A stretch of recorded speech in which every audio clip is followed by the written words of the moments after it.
Look with me at the final three verses, verses 12 to 14. Giving thanks to the Father who has enabled you to share the inheritance of the saints, share in the saints' inheritance in the light. He has rescued us from the domain of darkness and transferred us in the kingdom of the Son he loves. In him we have redemption, the forgiveness of sins. God saves us by delivering us, transfer us from the domain of darkness to the kingdom of the Son whom he loves. Lin Lin was someone who moved from China to Hong Kong a number of years ago. She has been worshipping idols all her life until she stepped into St. Andrew's Church in Hong Kong. And there she heard of Jesus and wanted to come to Jesus. However, her house was still full of idols, and she was actually afraid of them. And she asked the Mandarin minister to cleanse her home of idols. However, as they were going to the house, Lin Lin was afraid of what these idols might do to her. She was genuinely in fear. She asked whether destroying these idols would harm her. However, when they got there, the minister, along with 3 congregational members, they prayed, they read the Bible, they sang songs about the power of Jesus.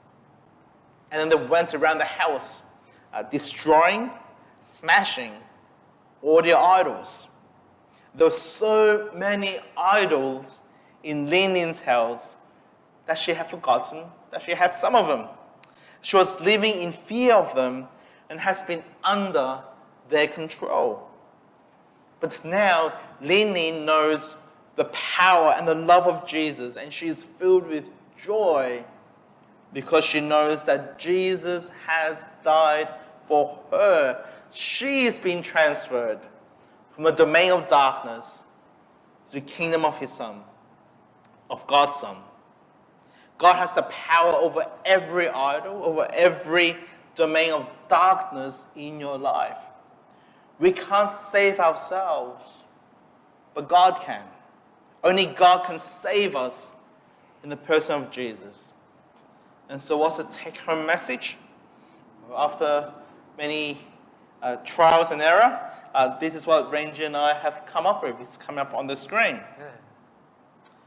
In Chinese, it's 心即神意，千恩满堂，心即神意，天恩满堂. And to explain it, in English, it's may our church hall be filled with the knowledge of God's will, and may our church life be strengthened by God's glorious might. My prayer is that all of us will be filled with the knowledge of God's will and walk according to his glorious might. What will this look like? When we make decisions, we'll ask ourselves, what has God already said about this decision that I'm about to make?